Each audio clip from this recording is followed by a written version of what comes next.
every case is different. No, and that's no. Listen, brother, there's always a principle to everything. Man. When you look at lust, brother, it just is what it is. It affects all walks of life. It even affected Job, that he made a covenant with his eyes that he wouldn't look lustfully at a woman, and they don't dress the way they do now as they did back then.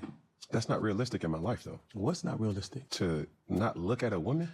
Lustfully was the key word. Yeah, but how can you control if you look at something? Fear of Yah is the beginning of all wisdom and knowledge. See, that I have an issue with is I knew and know right from wrong. I just don't always do right. what the scriptures say about that? It's the basic definition of sin. To know the right thing to do and not do it, to him that is sin. So if I'm talking to you, my son, as a young man of the Most High, you got to change that. Yeah, but it also says in the Bible we all fall short of his glory. But it also says that we are not to abuse his grace. Yeah, and also say we could go back and forth. Yeah, and so what does it really come down to?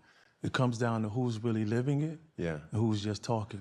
Jason, man, when I tell you this guy is a phenomenal man, phenomenal coach, phenomenal leader, man. Like, I've watched a lot of this guy's videos, and the way that he helps people, you know, by speaking to them, like speaking to their soul is, if you haven't got the opportunity to check him out, highly encourage you guys to check out Jason. But I think that the issue with Cam Newton, even though Cam Newton has a phenomenal podcast, don't get me wrong, he is definitely one of the best in the business, and his podcast is going to continue to grow. One issue that I have with Cam Newton is he continues to interject and put himself in the hot seat instead of just doing the interview and just asking questions. And although this could make for great conversation, it don't make it look any better on your side, my friend.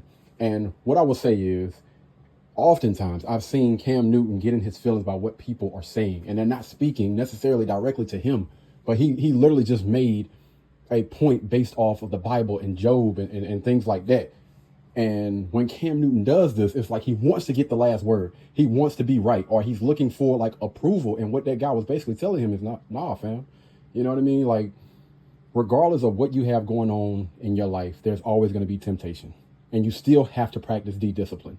You know, you've had the opportunity to be around some of the most beautiful women in the world. So you had your pick of the litter, and you picked a young lady that you are currently with, and y'all have a child together, maybe a few children together, whatever. And she seems like a phenomenal young lady, and she's there kicking it with you each and every day, and she's not leaving. So I think that says, and that speaks a lot about that young lady. She's even went to war with some people that were speaking negatively about her situation and Cam's situation. Like, fam, I believe, just my personal opinion, I think that you have the woman that you need.